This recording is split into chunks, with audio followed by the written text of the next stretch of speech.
السلام علیکم ورحمت الله وبرکاته.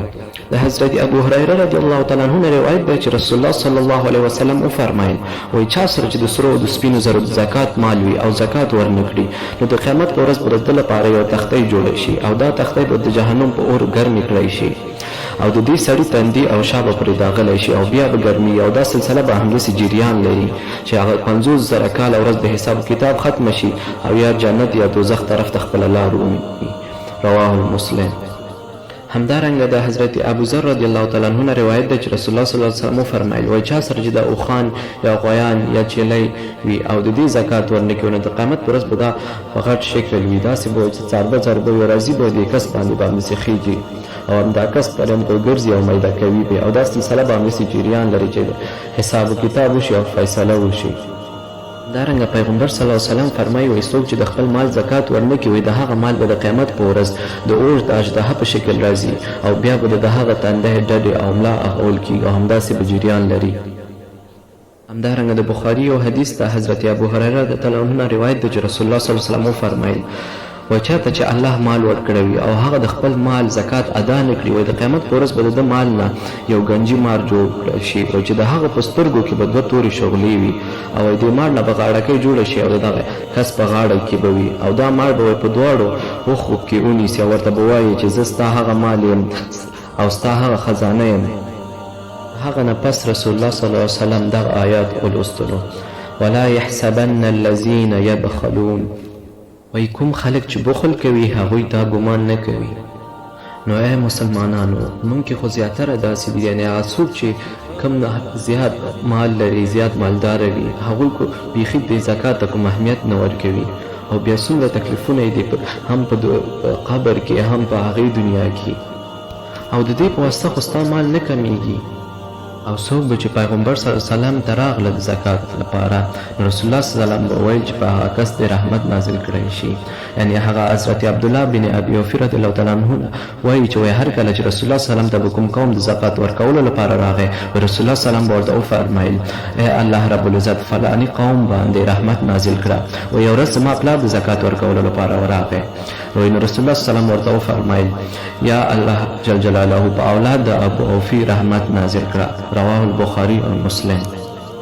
بیا هم مونږ ته راشه مونږ په کومو بدبختیو کې اخته یو که چیرې ته دا زکات نه ورکوې نو ستا لمونځ هم اهمیت نه لري. ابن مسعود رضی الله تعالی عنه فرمایي وایي چې مونږ ته حکم کړی شوی دی په قایمولو د مونځ باندې او په ادا کولو د زکات باندې او وایي چا چې زکات ورنه کړو وایي نو د هغه مونځ هم ونه شو. هغه آیات شریف هم ده واقیموا الصلاة وآتوا الزکات نو وایي تاسو مونځ قایم کړئ او زکاتونه ورکړئ نو څوک چې مونځ کوي او زکات نه ورکوي نو مونځ یې هم نه قبلیږي. نو ای انسانه راشه د خپل مال کې د زکات برخه وباسه په دې باندې ستا مال کوم نه کمیږي. ته به فکر کوې چې ولا زه د 0 نه 100 ورکړم نو ما سره 900 پاتې شو دا کم شو بلکې ستا مال نور هم زیات شو او ستا دا مال به محفوظ کړی شي په دې په واسطه او زیات کړی به شي. دا ځینې چې په خپل مال په پیدا کولو سره بیا هم په خپل مال باندې نه پوهېږي خو وجه خو همدا ده که نه. هغه د هندوستان په بازار کې اور لګېدلی او د دکان صاحب چې هغه تلی او جومات ته نو مونځ یې کولو نوکر پسې به زر تلی دی په منډه چې هغه کلي راکړه چې اور لګېدلی دی چې امال ترې راوباسم. نو هغه دکان مالک ورته وویل چې ما خپل مال زکات ورکړی دی. په ارامه سره یې مونځ اجرا کړ. بیا د هغه نه وروسته لاړو بازار ته. بازار کې ټول دکانونه سوځېدلي نو چې د دکان وکتلی شو نو ټول سامان بالکل محفوظ او سالم پروت و. نو وګوره دا څومره فضیلت خبره د زکات یعنې په دنیا کې هم الله رب العزت یې د مال حفاظت کوي او په آخرت کې هم الله رب العزت ورته اعلی مرتبه ورکوي. او دا بخل کول دا ډېر غټه بیماري ده. هسې کله چې ته خپل مال په زکات کې بار بار خرج کوي نو په مزه به د مال محبت اوزي او بخل بیماری به هم درنه ختم شي. او رسول الله صلی الله علیه وسلم وایي د بخل په واسطه انسان تباه کېږي. رسول الله صلی الله علیه وسلم فرمایلی دی وایي ای الله رب العزت ما د مسکینانو په قطار کې ژوندی وساته او د مسکینانو په قطار کې مې وفات کړه او د مسکینانو په قطار کې مې د قیامت په ورځ پاسوي. حضرت عایشه رضی الله تعالی عنها نه تپوس وکړ چې یا رسول الله ولې؟ هغه ورته وویل چې دا ځکه چې دا خلک د مالدارانو نه 40 کاله مخکې جنت ته داخليږي. ان په یو روایت کې راځي چې 50 کاله مخکې جنت ته داخليږي. نو ای عایشه وایي ته د هیڅ غریب خالی لاس مه واپس کوه خامخا یو څه ورکوه که یوه ټوکړه هم وي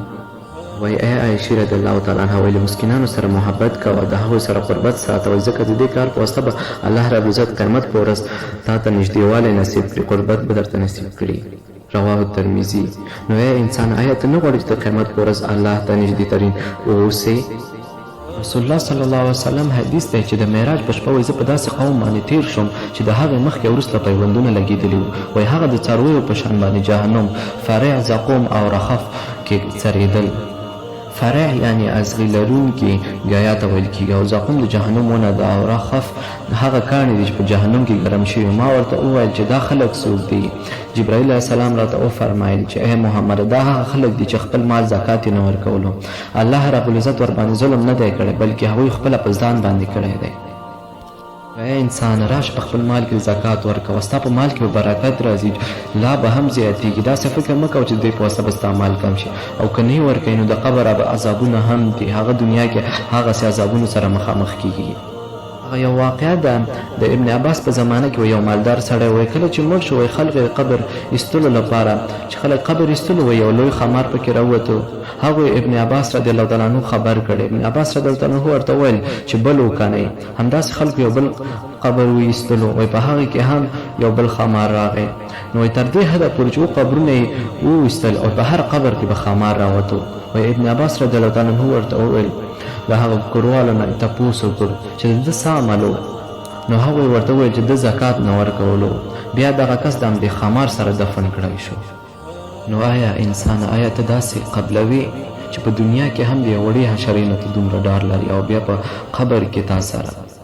همدارنګه یو بله واقعه ده د تابعینو یوه ډله وه د حضرت ابي سنان رضی الله تعالی عنه د ملاقات لپاره راغله وایي هلته د دې ډلې لږ زیات وخت تېر کړ نو وایي جناب ابي سنان رضی الله تعالی عنه وویل چې زما یو ګاونډي وفات شوی دی وایي راځئ چې د هغه د تعزیت په خاطر د هغه کور ته لاړ شو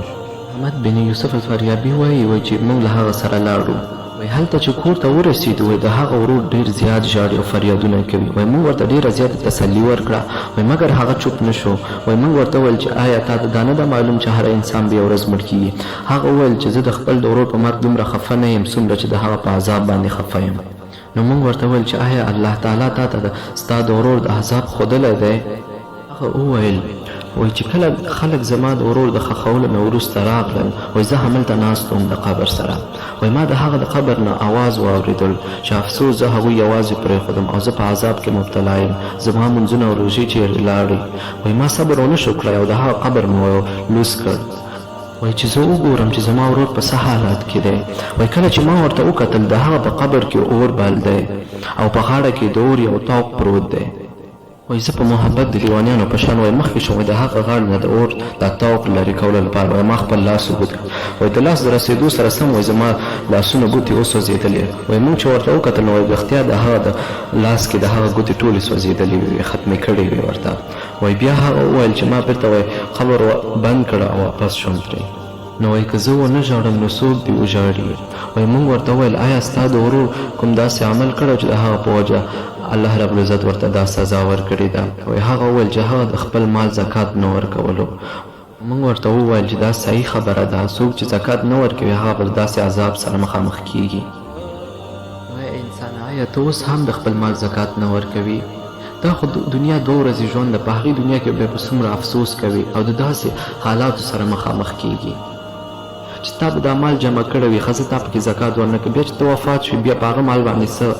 هغه مال به ستا وارثانو ته پاتې شي هغوی به ښه کارونه وکړي زکات به ورکړي بیا به هغوی د ده مال په وجه جنت ته لاړ شي او ته به په دوزخ کې نو ته به بیا ډېر افسوس کوي خو هغه ځای د افسوس نه ده همدا وخت تا سره چانس ده ښه وخت ده رسول الله صلی الله علیه وسلم فرمایي وایي د قیامت په ورځ به فقیران د مالدارانو لپاره د هلاکت باعث ګرځي هغوی به عرض وکړي چې ای الله جل جلاله زموږ حقوق یې په خپل لاندې کړي په موږ باندې ظلم کړی نو الله رب العزت به فرمایي وایي زما دې په خپل ذات او جلال باندې قسم وي چې نن به زه د خپل رحمت په خوا کې ځای درکوم او دوی به د خپل رحمت نه لرې کوم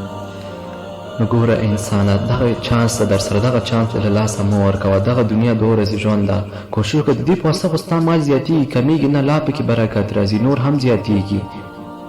په نه ادا کولو کې خو بیا د دنیا او د آخرت د دواړو زیات نقصانات دي چې ته د اسلام د یو رکن نه خلاف کار کوي اسلام رکن نه منې الله رب العزت د موږ ټول مسلمانان د دې لوی ګناه څخه وساتي السلام علیکم ورحمت الله وبرکاته.